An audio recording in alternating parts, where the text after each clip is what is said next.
This is the ANCHEER Electric Bike, the 26-inch Sunshine model with a 48-volt battery and a 500-watt rear hub motor that peaks at 750 watts. Key features you should know up front: removable 48-volt, 374-watt battery, throttle up to about 20 to 22 miles per hour, 5 levels of pedal assist, a 21-speed drivetrain, a lockable front suspension fork, mechanical disc brakes, an LCD that shows speed and mileage, and UL 284-9 safety certification. In my opinion, this sits right in that sweet spot for a first e-bike, simple to live with, easy to fix, and punchy enough for daily rides without being intimidating. On the look and feel side, it comes across as a hardtail mountain bike that's been set up for commuting. The aluminum frame feels sturdy, the paint pops, and the decals are bold. The battery isn't hidden inside the frame, it's mounted along the down tube, which makes the bike look more utilitarian than sleek. But it also means I can see, remove, and service it in seconds. The fork is steel with a lockout, so it's a little heavier at the front end, and I can feel that when lifting the wheel over curbs. The cockpit is busy in a good way. LCD on the bars, but twist throttle on the right, assist buttons near the left grip, and trigger shifters for the 21-speed drivetrain. There are visible cables and wiring because it's not fully internal, but the harness is rated IP54, so spray and light rain haven't given me trouble.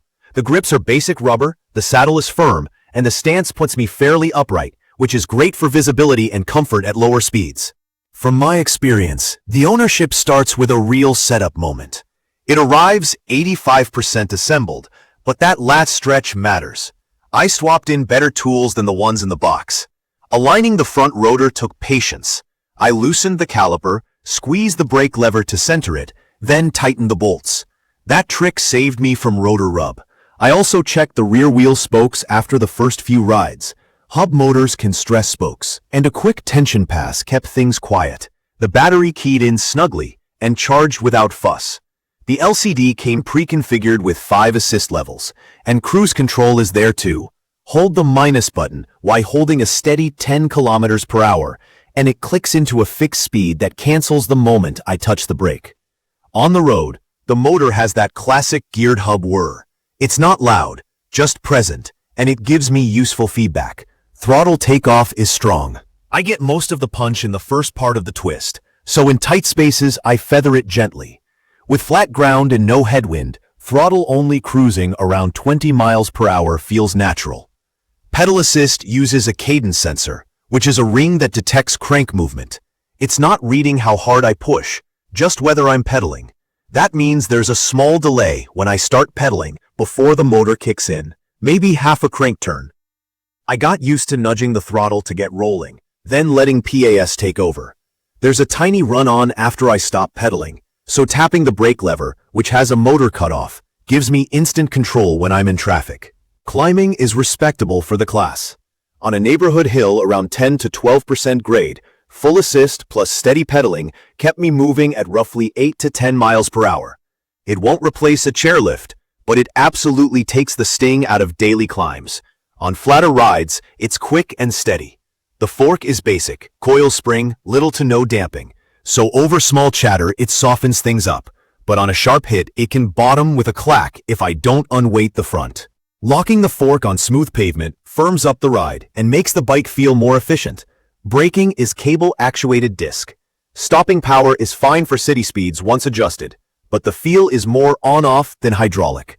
I clean the rotors after wet rides to keep squeal away, and use the barrel adjuster to take up slack as pads wear. It's simple, it works, it just wants regular attention. The wheels are double-wall rims with 26-inch tires that ride comfortably. I added a bit more sealant and up tire pressure to avoid pinch flats, and that's worked well for mixed pavement and light gravel. Range depends on how I ride. With high assist and frequent throttle bursts, I land around 20 to 25 miles before the battery feels tired. Keeping it in a low assist level and pedaling more stretches things well beyond that. The brand quotes up to 55 miles in low pass. That lines up with what I'd expect from a 374 watt-hour pack if I'm conservative. I feel the bike strongest just off the charger. As the battery dips below the midpoint, there's some voltage sag, which shows up as gentler acceleration and a top speed closer to 18 miles per hour. That's normal behavior for this battery size. The bike is about 50 pounds, which I notice on stairs or when putting it on a rack. Rolling it around is easy. Carrying it isn't. The upside of that weight is a planted feel at speed. It tracks straight, and the rear hub mass gives it calm manners on fast bike paths. Quick direction changes take a little planning, so I brake before turns rather than in them. The stock saddle was my only instant swap. It's serviceable, but I prefer more cushion for e-bike sitting time, so I put on a comfier seat, and that changed everything for longer rides. What I like and why it matters. The removable 48V battery is the big convenience win. I park the bike in a shared garage, take the pack inside, and charge it near my desk. The dual power setup, throttle and pedal assist, makes it truly flexible. Throttle helps me launch in traffic or rest my legs. PAS lets me settle into a steady cruise without thinking much about speed. The drivetrain uses standard parts, so local shops can work on it, and upgrades are easy if I want to go further with brakes or tires. The UL 2849 certification is a meaningful safety box checked. It's tested as a system, which gives me more confidence in the electronics and battery. The LCD is simple and readable in daylight, and the IP54 wiring has handled drizzle without drama. In my opinion, the overall value is the main story. I'm getting a real Class 2 e-bike feel with parts I can understand and service.